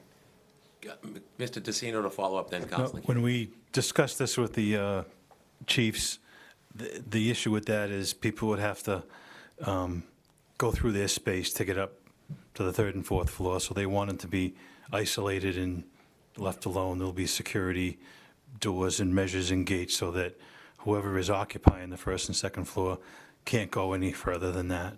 So the dispatch is going to be on 2 separate floors? I thought it was one floor. It's combined. The 3rd and 4th floor is going to be combined. So yeah, it'll be 2 separate floors, but they need all of that space. Okay. Wow. Councilor Cannon, you're next. Yeah, to whoever brought this topic up, thank you, because I don't know, I hope I didn't miss something while I was paying attention, and maybe I wasn't paying attention.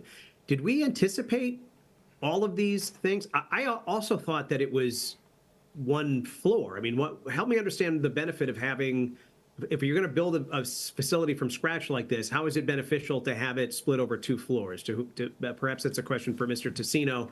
And I also didn't anticipate, and I'm looking to find the presentation from the other night, but I don't think it was attached to the agenda to see if any of this was included in the presentation about 188 Concord Street. But help me understand this a little bit.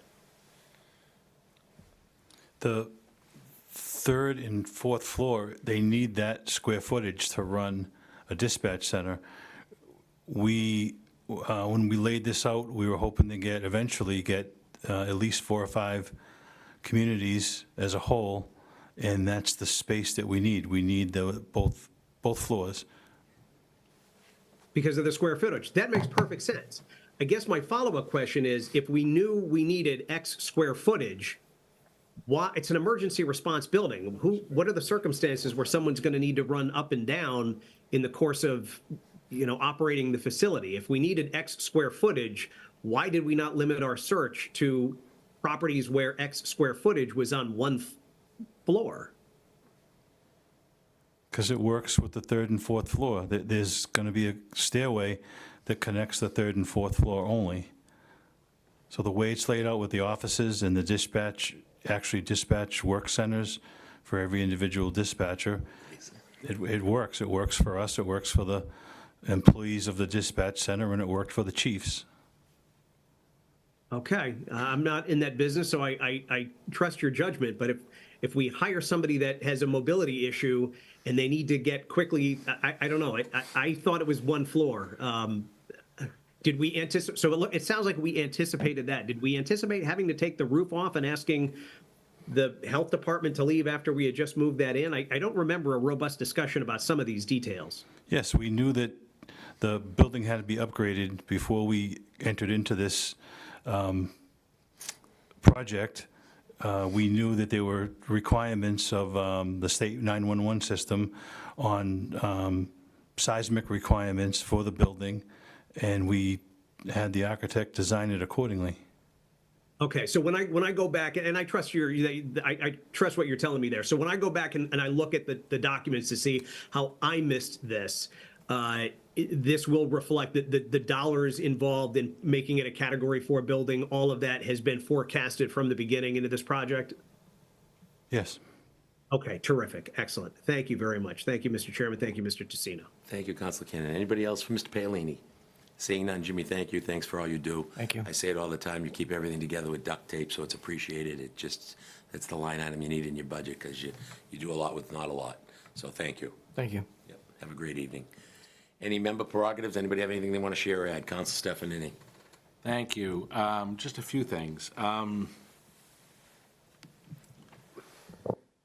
I don't know whether this is a productive area, Mr. Tassino, for us to talk about or not, but I figured I would raise it just because I've been looking through.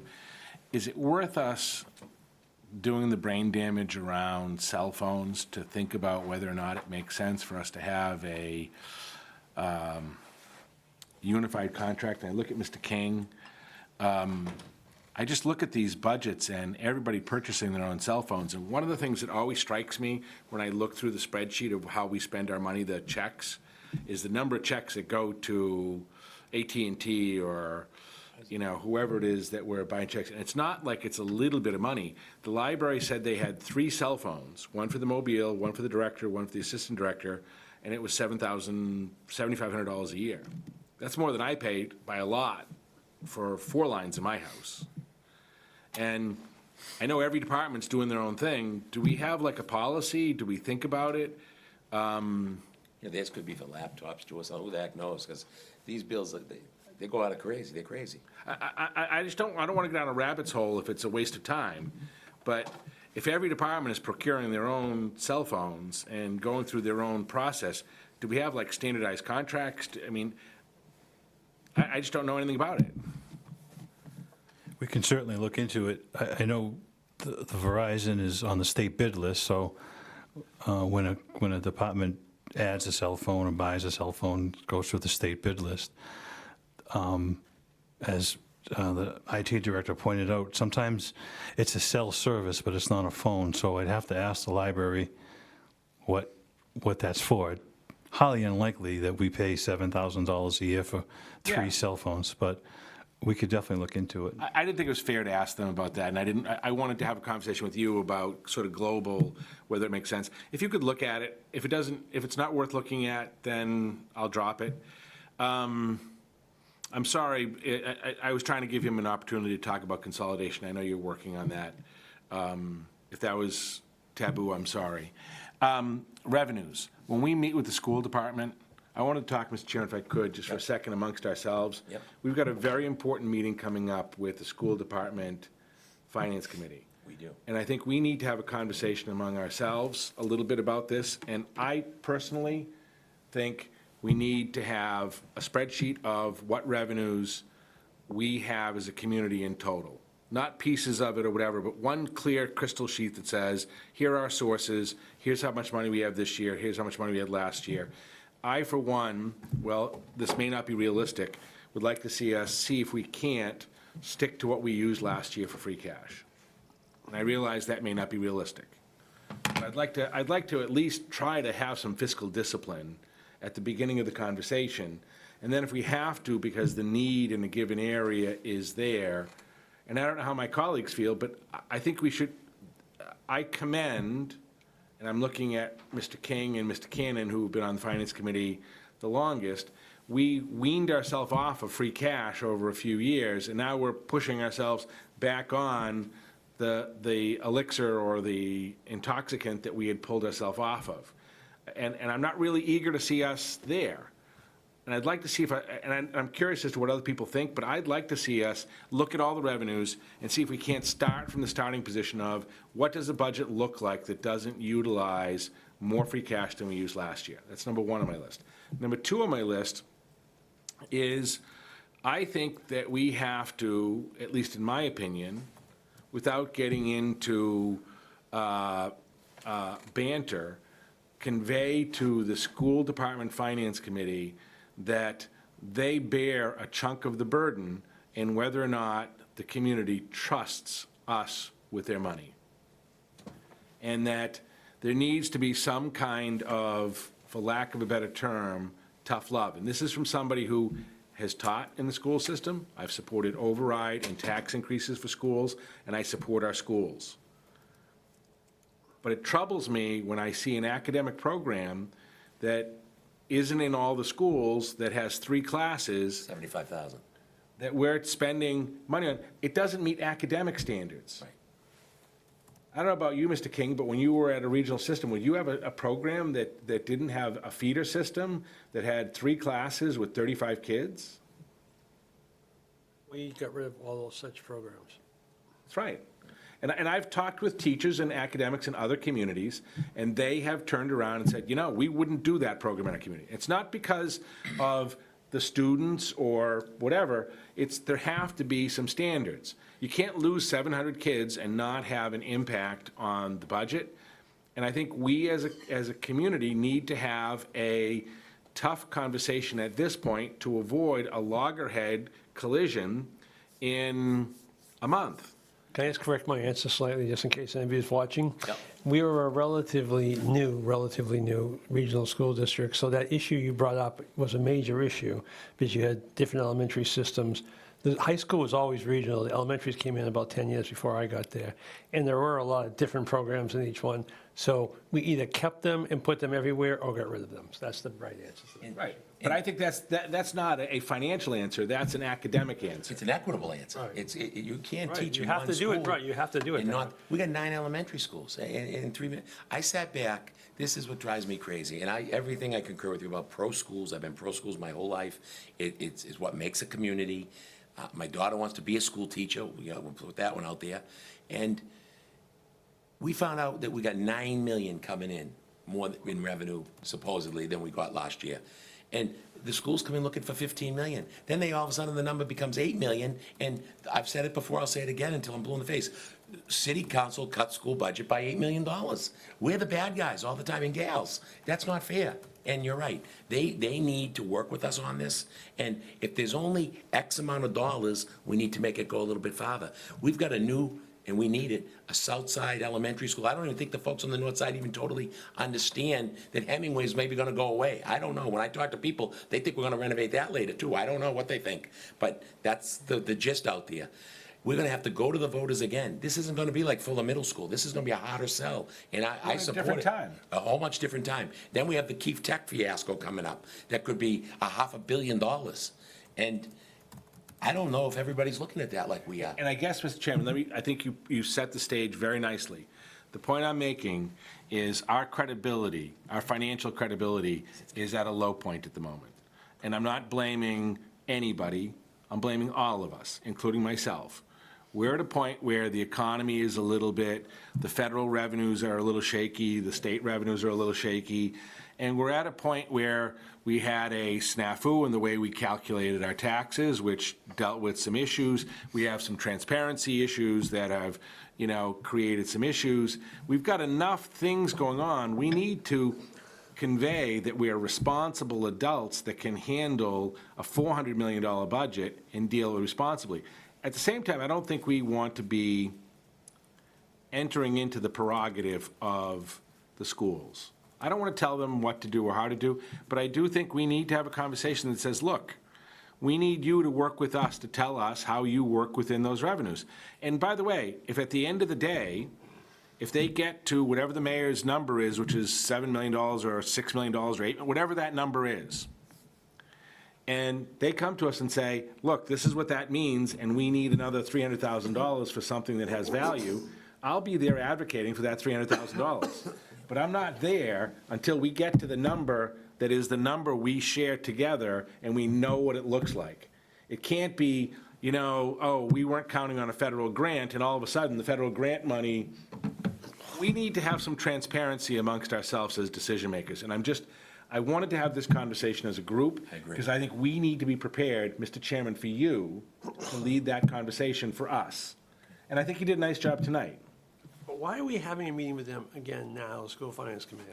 What are we? Because I don't think we made the progress we needed to make in the first discussion. I don't disagree, but I watched the school committee meeting, I feel like we totally wasted our time. If you watch it, we're on two different But plans. that's, but that's why I think we need the conversation, because I think, They're gonna understand this time there's only $9 or $10 million? all I'm saying is this.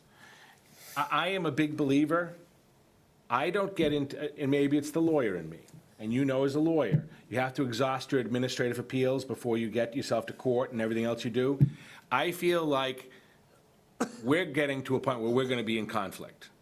And I'd like to have at least had us be the gracious people to have met with them every single time and had a conversation. But I think, Mr. Tassino, that requires us to have a clear, transparent view of what our revenues are, so that it's very clear, not without cutting together PDFs or whatever else. We need to have a clear discussion of what our revenue is. And we need to talk about, as a group, I, for one, think it's a bad policy for us to be using free cash. And I think we've increased our taxes by 3% each of the last 4 years. I think we need to figure out how we tap the brakes. And I think if we tap the brakes and we don't because we're not going fast enough, then we can speed up. But I think we need to first come up with a budget that makes sense. That's my personal opinion. I don't disagree with it. I mean, we absolutely should tap the brakes. We need to find efficiencies, and we need to do all those things. But no one seems, and I don't mean to pick on my friends at the school committee, but their foot is on the accelerator. They added $2 million Which is why I would like to have, by the way, there's disagreement amongst them as well. I appreciate that, but not much. There's a little bit, but not much. I can assure you, my wife's happy she's home on Wednesday So, evenings. but the point is, I mean, but they did spend, not all of them, they did spend a lot of time talking about, they didn't acknowledge at all that there's a revenue issue here. And I guess what I'm saying, George, is this.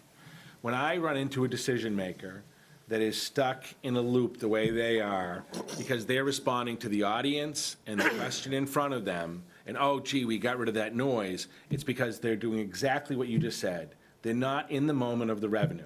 And I'm hoping that we have a joint meeting and the administration shares with us why their revenue is what it is and what their plan is for the budget. Last time, in fairness. Yeah, but I don't know that it was a clear, I don't know that it's a clear discussion. I don't know how much revenue we have as a community. I haven't seen a spreadsheet that has everything. Unless we get more state aid than the governor says, unless we increase free cash, unless we use reserves, or unless we go over the levy. The number's 9 million. It's 9 to 10 There's no more million. money. That's the number. But I don't know how it's derived, George. I'm sitting here as a member of the Finance Committee. I haven't seen how that's derived It's yet. about 500,000 from state aid, about 500,000 from local revenues. I'd like to see with precision. It was there. No, it wasn't. All right, can we, I'd like to see with precision where we are on revenues. I'd like to have that conversation with the school committee, and I'd like to look them in the eye and say, this is the number. you've got to figure out how to deal with this. And if in the end, we have cut back and we have to deal with it, I still don't understand the 27 coaches who are not in the classroom or not dealing with it. I understand during COVID why they were necessary. I understand when you have junior or new teachers, they're part of the onboarding, but they're also a huge cost in the system. And if we're dealing with cutting programs that are popular, like, or the arts and that's just designed to be incendiary. So I think we need to have a tough conversation. I don't think we had a tough conversation the last time we were here. With that. And I'm not suggesting that we be argumentative, but I think we need to be firm, and I think we need to have a real discussion of what it means. And I think people need to understand. So I have heard from people, what they got from that revenue was we have $26 million in free cash. Why can't we spend more in free cash? They don't understand the concept that what you spend in free cash this year, you got to spend again next But they year. also understand, and we did make this point, if anybody says we have $26 million free cash, they don't understand this point, which we made, which is namely, the first 10 million is level funding. We have to use 10 of that 26 just to level fund. Right. If we used 10 last year. So if we don't use 10 this year, we're cutting revenue. So therefore, you need to use almost half of it just to level fund. I'm in complete agreement. I know. I'm suggesting, I realize what I'm suggesting is redundant. I realize what I'm suggesting is, But we're doing it. but I think doing it. but I think it is the gracious thing to do to try to come to resolution. Hopefully the other side is as gracious as we are. We'll leave it at that. How about that? And then, Mr. Tassino, could you please, as the acting CFO and with the people you have on your team, put something together and send it to all of us, just so we see where the revenues are coming from? And can Just I- spell out the 9 million. I mean, Ms. Malik, Mr. Cannon, I mean, I don't want to do all the talking here. Does that make sense? I chimed And I know in. you did. He chimed in. Got Are me. we all in agreement?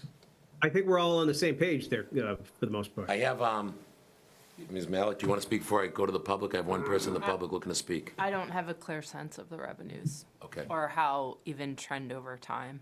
Okay, so, Do we adjourn? there's one person, I don't want to hear, I didn't. Ms. Kilcoyne Orthifer, you've got the last bite of the apple, and then we're going home.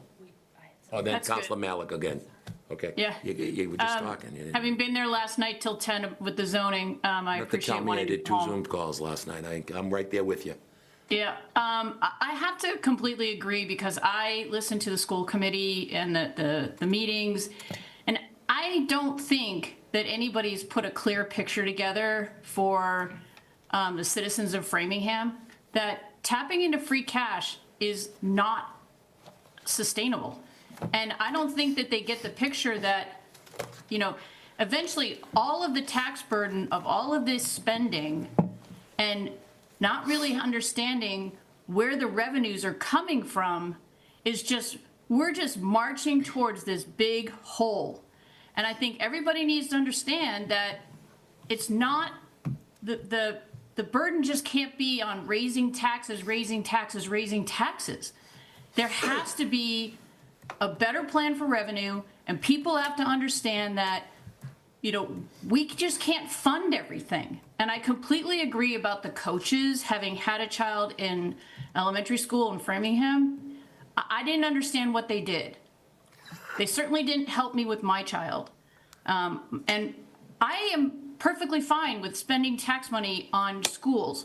I happen to also send my child to a private school. But I understand as a citizen of this city that I also need to spend taxes for the public schools. I completely get that. But I think everybody has to come to the table as grown-ups and understand that the money just doesn't keep coming. It has to come from somewhere, and you better get ready to have your taxes increased because that's where it's going. So thank you. Thank you, Donna, and it just, well said, because there's a lot of folks up in your neck of the woods up there, They just think the checkbook can be open and we can start pulling from everywhere and anywhere and just keep funding it. And, you know, sooner or later, the well runs dry, and then we're all going to be in big trouble. Counselor Malik, you have the floor.